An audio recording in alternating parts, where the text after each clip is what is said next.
Hey guys, it's Rob from What You Don't Know, and today's video will be a compilation of the On This Day videos from July 20th to the 29th. It will include everything from a moon landing to the ascension of Adolf Hitler. I hope you enjoy. On July 20, 1333, the Scottish town of Berwick-upon-Tweed surrendered after a 4-month siege by the British led by King Edward III. According to William Eddington, a bishop and chancellor of England, the town of Berwick was so populous and of such commercial importance that it might rightly be called another Alexandria, whose riches were the sea and the water its walls. It was the most successful trading town in Scotland. Notably, the duty on wool which passed through it was the Scottish Crown's largest single source of income. The day before the surrender of Berwick, the Scots lost approximately 2,900 soldiers in the Battle of Halidon Hill to the English's 7 to 14 dead. On July 21st, 1969, astronaut Neil Armstrong becomes the first person to walk on the moon, followed 19 minutes later by Edwin Buzz Aldrin. This is after 5 days in space, but is the culmination of the Apollo program, which started in 1961 with the aim of landing the first humans on the moon.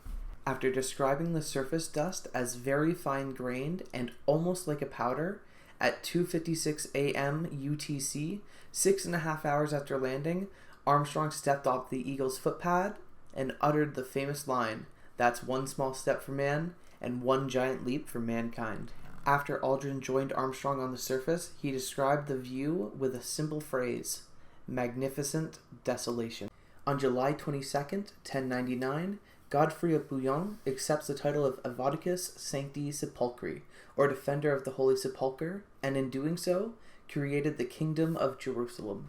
The Kingdom of Jerusalem was a Crusader state established in the southern Levant after the First Crusade. The kingdom lasted nearly 200 years, from 1099 until 1291, when its last remaining possession, Acre, was destroyed by the Mamluks. The vast majority of the Crusaders who established and settled the Kingdom of Jerusalem were from the Kingdom of France, as were the knights and soldiers who made up the bulk of the steady flow of reinforcements throughout the 200-year span of its existence. Its rulers and elite were therefore of French origin. The French Crusaders also brought the French language to the Levant, thus making Old French the lingua franca, or common language, of the Crusader states. On July 23, 1840, the British Parliament passed the Act of the Union, bringing together Upper and Lower Canada into the Province of Canada. After the War of 1812, the elected Assembly of Lower Canada was dominated by French Canadians. A strong sense of nationalism sprung up among the Francophones living in Lower Canada. The Nationalists would later be known as the Patriot Party. The Patriot Party organized and executed 2 rebellions. Both times, a lack of organization and numbers made the Patriots fall within a week of the rebellion's start. The rebellion that took place in Upper Canada in 1837 was less violent than its counterpart in Lower Canada had been. Because of the rebellions, the Crown and the British Parliament sent John George Lambton, Earl of Durham, back to Canada to report on what had caused the rebellions and outline suggestions on how to best fix the situation. The investigation is now commonly known as the Durham Report. Because of suggestions by Lord Durham in his report, the British Parliament united Upper and Lower Canada as the Province of Canada. On July 24, 1567, Mary, Queen of Scots, was forced to abdicate her crown in favor of her 1-year-old son, James VI. Her abdication comes after her falling out of favor with 26 Scottish peers known as the Confederate Lords for marrying James Hepburn, 4th Earl of Bothwell, the man accused of murdering her husband, Henry Stuart, Lord Darnley. Originally, Mary believed that many nobles supported her marriage, but relations quickly soured between the newly elevated Bothwell, now Duke of Orkney, and his former peers, and the marriage proved to be deeply unpopular. Mary and Bothwell confronted the Confederate lords at Carberry Hill on the 15th of June, but there was no battle as Mary's forces dwindled away through desertion during negotiations. Bothwell was given safe passage from the field. The lords took Mary to Edinburgh, where crowds of spectators denounced her as an adulteress and a murderer. The following night, she was imprisoned in Loch Leven Castle, on an island in the middle of Loch Leven, where she was eventually forced to abdicate. On July 25th, 1593, Henry IV of France, known also as Good King Henry or Henry the Great, permanently renounced Protestantism and converted to Catholicism in order to secure his hold on the French crown. This was with the encouragement of his mistress, Gabrielle d'Estrées, whom he intended to marry until her death on the 10th of April, 1599. When Henry III died, Henry of Navarre nominally became Henry IV, King of France. He initially kept the Protestant faith,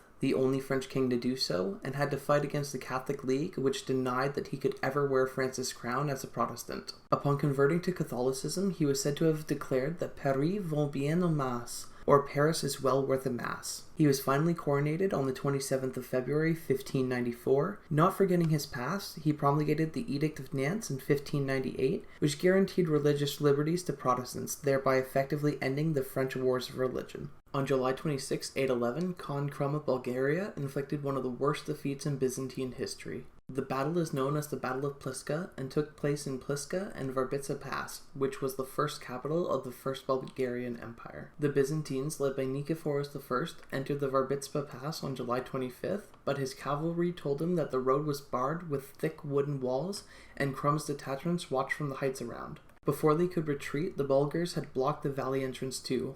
On the 26th, the Bulgarians gathered their troops and tightened the belt around the trapped enemy. Of the 60,000 to 80,000 Byzantines under Nikephoros I, reportedly only a few survived the defeat. The most notable person to be killed, however, was the Emperor Nikephoros. His son Stauracius was also wounded in the battle and died later of his injuries. According to Bulgar tradition, Krum had the emperor's head on a spike, then lined his skull with silver and used it as a drinking cup.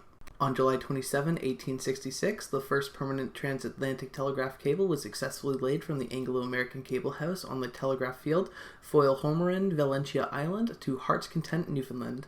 For the 1866 cable, the methods of cable manufacture, as well as sending messages, had been vastly improved. The 1866 cable could transmit 8 words a minute, which was 80 times faster than the 1858 first attempt. The cable from 1858 was the first to transmit a signal across the Atlantic, but it only lasted 3 weeks before the signal was degraded by Wildman Whitehouse when he used too much voltage when trying to improve the performance. The 1866 cable was laid on a 14-day voyage by the SS Great Eastern. A 2018 study in the American Economic Review found that the transatlantic telegraph substantially increased trade over the Atlantic and reduced prices. The study estimates that the efficiency gains of the telegraph to be equivalent to 8% of export value.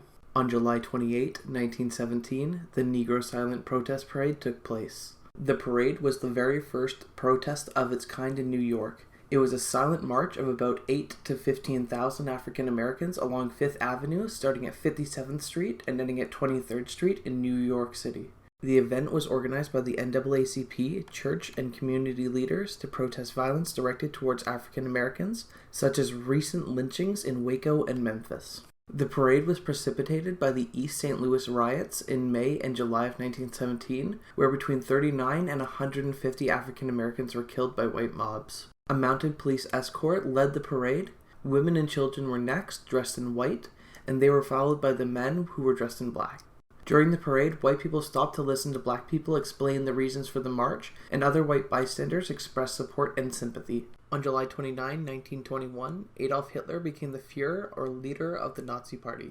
In June 1921, a mutiny broke out within the Nazi Party in Munich. Hitler returned to Munich on the 11th of July and angrily tendered his resignation. The committee members realized that the resignation of their leading public figure and speaker would mean the end of the party. Hitler announced that he would rejoin on the condition that he would replace Drexler as the party chairman and that the party headquarters would remain in Munich. The committee agreed, and he rejoined the party on the 26th of July as member 3680. Hitler continued to face some opposition within the Nazi Party. Opponents of Hitler and the leadership had printed 3,000 copies of a pamphlet attacking Hitler as a traitor to the party. In the following days, Hitler spoke to several packed houses and defended himself to thunderous applause. His strategy proved successful, and at a special party to Congress on the 29th of July, he was granted absolute powers as party chairman, replacing Drexler by a vote of 533 to 1. Thank you for watching today's compilation. I hope you enjoyed all the clips, and please make sure to like and subscribe for more.